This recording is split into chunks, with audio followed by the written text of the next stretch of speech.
Our second speaker is Professor Arik Sadeh. Professor Sadeh is a former dean and member of the Faculty of Technology Management at HIT for over 20 years. Professor Sadeh holds a BSc and an MSc degree from the Hebrew University of Jerusalem and a PhD from A&M University of Texas. Along with his academic career, Professor Sadeh had worked at an innovation American high-tech solar energy company in strategic planning, as well as in the Department of Statistics at the Volcanic Agricultural Research Organization here in Israel. Professor Sadeh is a member of the International Editorial Board of the International Journal of Project Management. His primary areas of research and publications are product management, system engineering, financial engineering, industrial organizations, innovation and entrepreneurship, sustainability, and personality.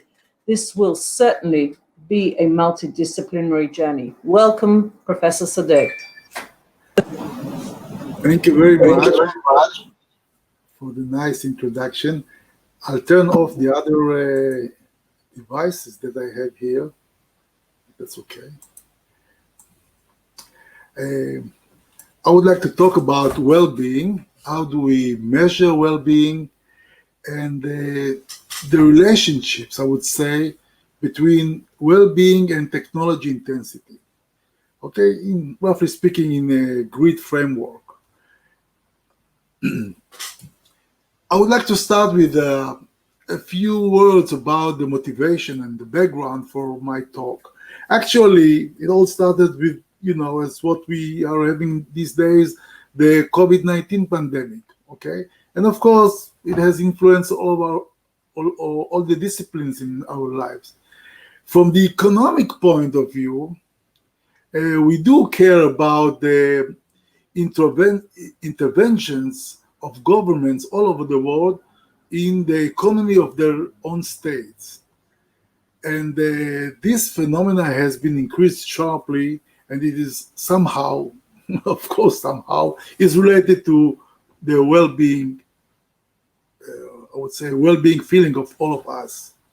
So we want to see, and we want to look at many aspects of well-being with respect to these days and this intervention. And I would like to come up with some words about what do we mean by well-being. So well-being is the experience of health, happiness, and prosperity.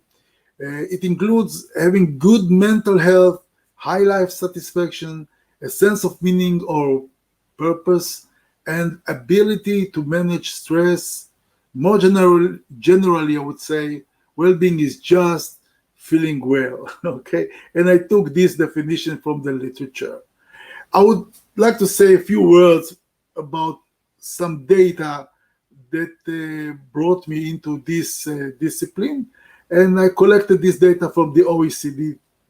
You can see here, for example, life satisfaction with versus years of education in several countries of OECD, actually 30 countries. And you can see kind of a positive correlation. This means that the more education people do have in a given country, the better they feel about their lives. Another thing is about, for example, air pollution. As you see here, countries with a higher level of air pollution, I would say the people over there feel less and less in terms of their life satisfaction. Kind of negative correlation, as you can see in this chart. More important is the life expectancy.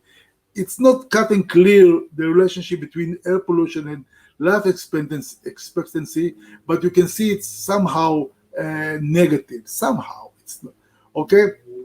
And also air pollution and years of education. However, this is something that I want to emphasize. This is the GDP.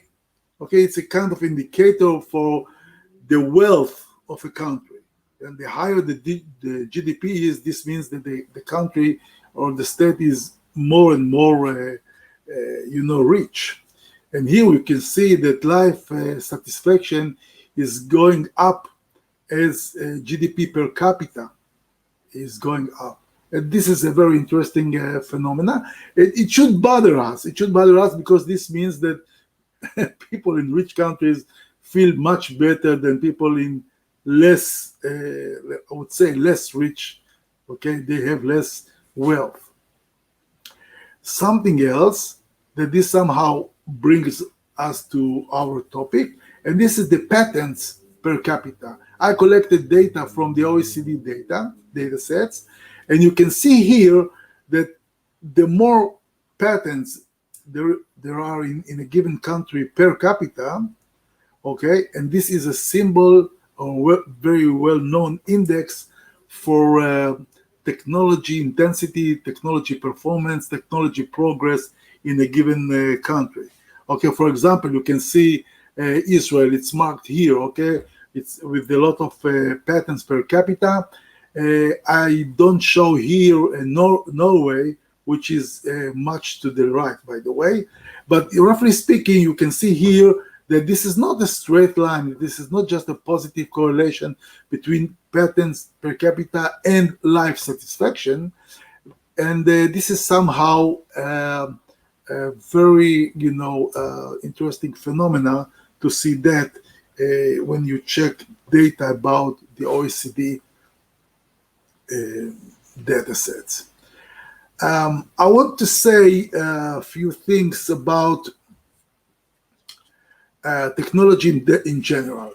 Technological advancement is kind of it is all over our lives. We know that it's everywhere. Wherever you go, you see more and more technological devices or devices that are based on high-tech technology. I would say high-tech technology, okay?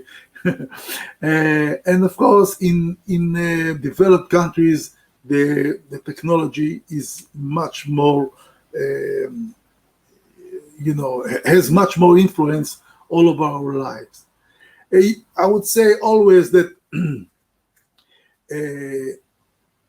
of course, more and more technology, we can see that in many cases, it can be dangerous and even harmful to our lives. It can give us or lead us to be sad somehow, to be neglected in another way because we are just in front of our computers, in front of our screens as, almost as we are now actually, okay? And an important issue, especially it's related to the grid, okay? Grid framework, it's technology and the environment. And it's also something interesting and we know that the more and more progress in our technology, in all the disciplines of the technology, the worse is in terms of our pollution of water, in terms of greenhouse effect, that we damage our atmosphere and things like that. Here I'm giving you some numbers from Israel, for example. It's an example. You see the greenhouse gases, okay, it's going, going up over the years. It's something that we understand, okay, that it's not accepted, but we understand that this is the situation. And you can see more or less with the same thing with the technology progress index, I would say, technology progress index of Israel over time, over the last, almost the last decade. Okay, this is kind of a relationship. What else do we have? We have also that technology is something that can take, or we are afraid that this will take ahead of us. Okay, technology may control our lives, since it's since all of us are somehow we are dependent on technology. If we are, let's say, we are without water, or we are without heating, or we are without something that is related or controlled by the technology devices, we feel miserable, we feel helpless. This also, of course, affect our well-being. Something else I mentioned in my previous slide, but I want to emphasize it here, that technology may lead us to less and less physical activities, and it somehow bring us to be away from each other, because we just use, those devices, kind of, the smartphones and computers and the internet and things like that. And for example, a day like today, that I'm talking from my office at home, and I'm not with my friends and my colleagues together in the same places we used to be in general conferences like that one. So what we have because of the advancement in technology, that we have less speech, less eye contact, less communication among us, and this is also, it's going to affect our well-being.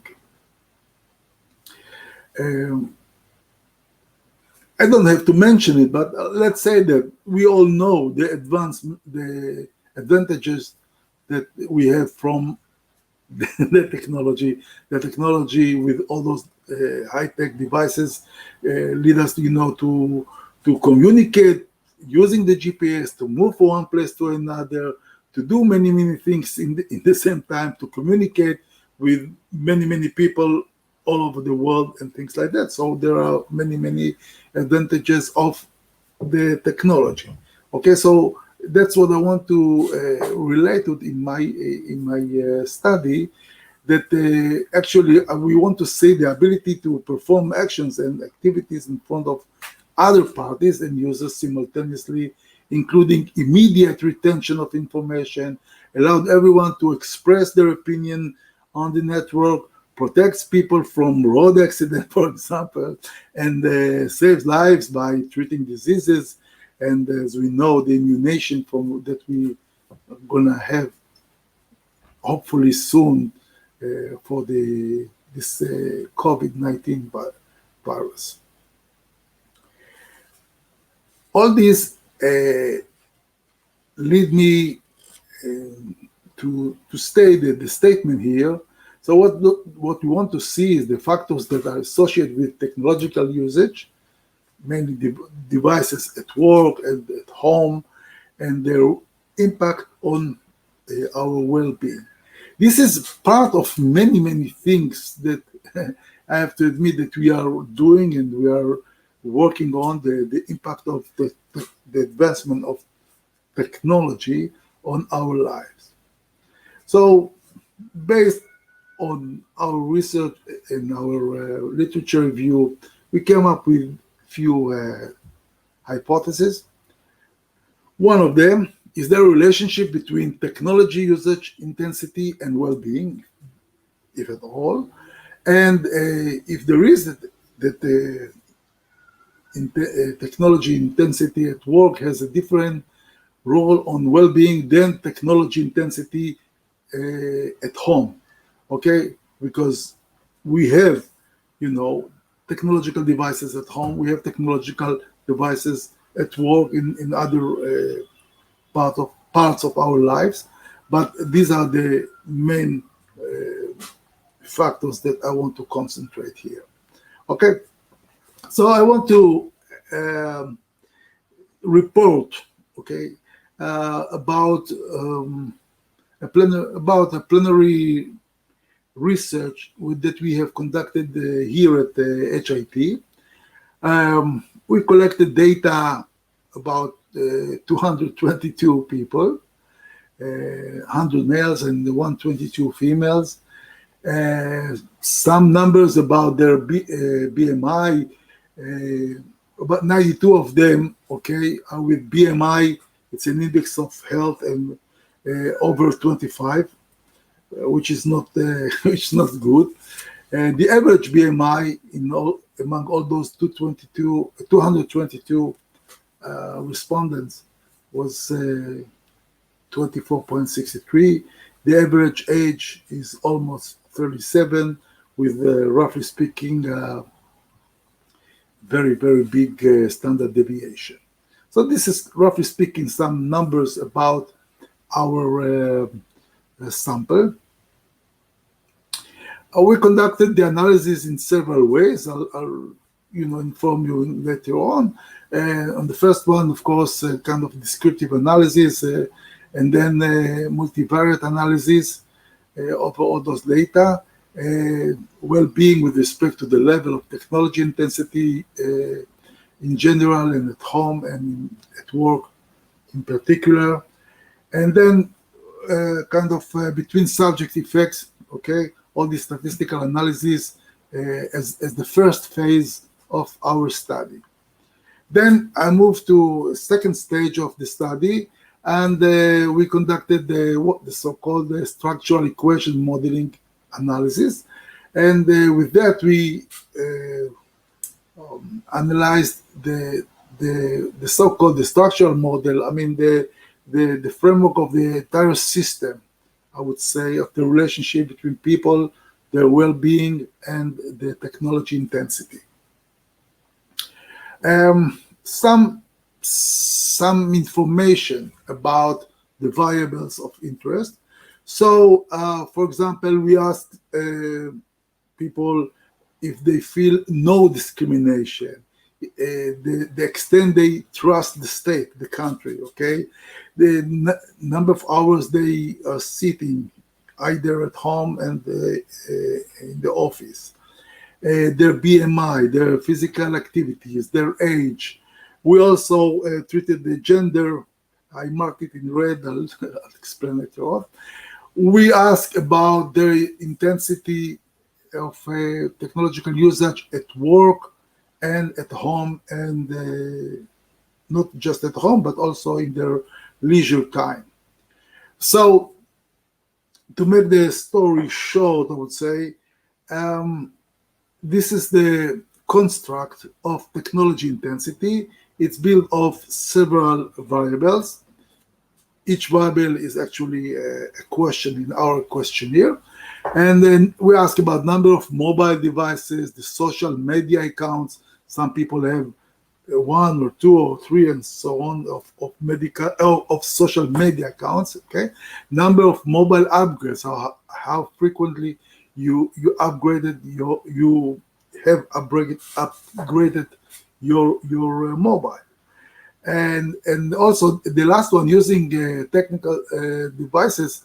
This is a kind of a variable that it includes at least 6 devices. So this is the construct, in other words, the factor, okay, of technology intensity. On the other hand, we have the well-being construct, which is definitely is the standard of living, the social connection, the way or the extent you confront problems, the way and the extent that you rely on others, other friends, the way and the extent that you get appreciation from relatives, number of friends, the extent you feel confidence. This is also very important. All these variables actually were taken from, of course, from the literature. I mean, the idea to talk about them, and from databases that we saw in many places, mainly in OECD. So this is actually the dependent variable that we want to explain. This is the construct. We have this construct of technology intensity. It explains the well-being. We have the work technology, I mean the technological devices that we use at work, then those that we use at home. This is what we want to say, that there is a direct impact and indirect impact on well-being of technology. There are some other exogenous variables, but very important to well-being. the extent that we trust our state. An important issue is the age. It's here. Whether or not we feel discriminated. This is also a very important thing. And we have another section of variables that here they come up to two, the BMI level, whether or not it affects directly the well-being or indirectly via physical activities. Excuse me. So these are the variables in my system. This is the way that I'm referring to in my analysis. Again, this is a construct, okay? The technology. This is another construct, the well-being, and all the others are variables that actually we got direct responses from the respondents. This model is analyzed using statistical equation modeling framework, and we estimated the impacts of each factor that we see here as it remarked by a straight arrow. A straight arrow means a direct impact. Let's see some of the results. As I said, this is my dependent variable. These are exogenous variables that affect the technology density. And these are the variables that we have in the model. And we have results. What we see here are standardized results, okay? This is important, not the regular numbers. We kind of took their, with respect to their standard deviations, okay? But this gives us kind of a way to measure the impacts of these factors that appear in this model. And you can tell, and this is very interesting, for example, that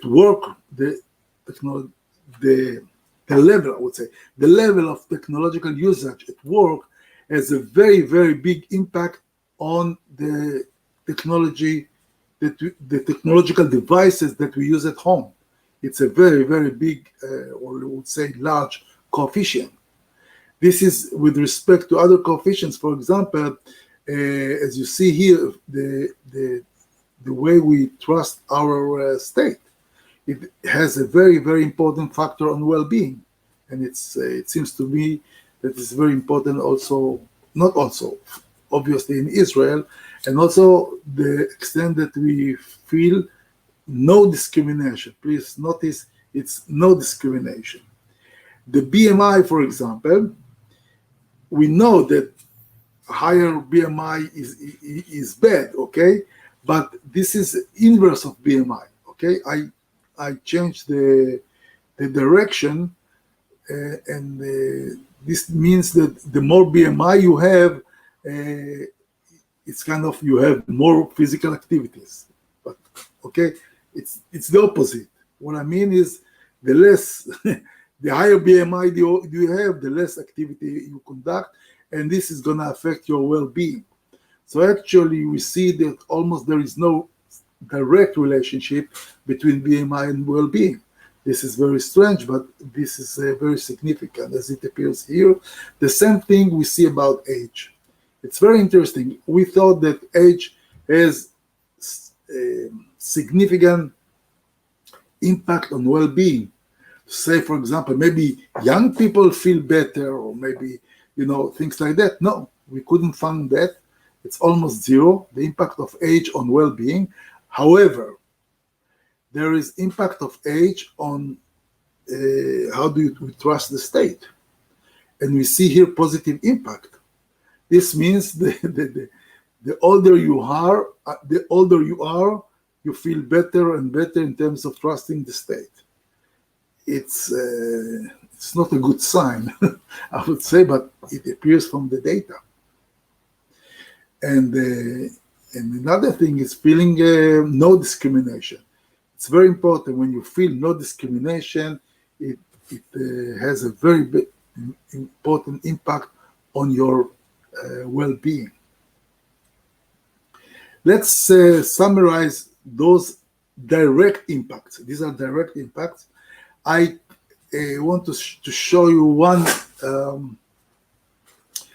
table of many numbers, but let's just talk about some of them. These are total impacts. Okay, the total impact of the column on rows. Okay, so one. Okay, that's what I want to see. And for example, you can see that BMI, but inverse BMI, okay, it has impact on well-being, the total impact, okay, the total impact of BMI on well-being. This is, I think it's obvious, but it's a very small number, okay. And the BMI has also impact on the number of friends. This means that the fat you are, the less friends you have. This is the meaning, okay? But as you can see, a very small numbers. By the way, the numbers are significant, statistically significant. This is something that I want to emphasize. Another thing is feel no discrimination. You can see here, feel no discrimination has a very high impact on well-being. Okay, this is the number. And as we see here, that the better you feel in your country, you have higher level of well-being. So all these are in the background of our interests. They are important, okay? The most important things are what so-called the technology at home and the technology at work, okay? These are, so you can see here that work technology, as we saw before, has positive impact, a very big impact, okay, on home. And then it's the level of work technology has very small impact on well-being if you compare the home technology. Okay, so people that have more and more technological devices at home, okay, they feel better and better if you compare that to those devices that they have at work. Another thing I want to emphasize, I said it before, trust the state. I mean, the higher you trust the state, okay, the higher is your well-being. And these are examples. And let's just, let's look at the technology intensity in general. Okay, in general, it affects all variables of well-being. Of course, the higher technological intensity we have, it affects the technology at work, it affects the technology at home, it's obvious. But this is interesting, it affects our confidence, it affects our friends, with a very low number, but it affects, okay? And as you can see, our social life and standards of living. Okay, these are the numbers as we see from this analysis, and they reflect, I would say again, the total impacts on well-being. Okay, not just the direct, it includes also the indirect impact. The model is very significant, not just here, but also the other factors of testing this the goodness of fit of this model. And let me please summarize. There is a positive impact of technology usage on well-being. The impact is directly and indirectly. Okay, indirect is via home technology usage. Okay, this is very interesting. Via home technology. Work technology affects well-being via home technology. Okay, the more and more we are exposed to technology, okay, at work, we have more and more technology at home, and this kind of, as according to this study, eventually brings us to a higher level of well-being. Other factors, okay, besides technology, as the extent we trust the state and the extent we feel no discrimination, they also, of course, affect our well-being. So it is kind of, we feel very good and confident about our model. The same thing with physical activity that affects directly well-being, and BMI affect indirectly via physical activity. But, you know, what we can do, we want to be a smile. This is my talk, and I want to thank you for your being part of my talk. And this is my address, my email, and I really would like to share the next steps in my research with you, if you're interested. Thank you very much. Thank you very much. It's been an honor to have you. If you don't mind, I have one question for you. If you could pick 2 game changers in the past few years that shaped technology insemination, what do you think it would be? Insemination? Yes, technology insemination. What do you think it would be? In what areas you mean, if I may ask? Yes. Two game changers. What do you think it would be? What we are afraid of, that this will be in terms of our jobs. Okay, that more and more people will lose their jobs because of robots, because of all these devices that can replace people at work. This is the thing.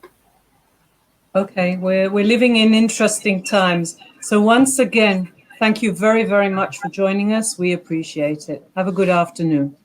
Thank you very much indeed.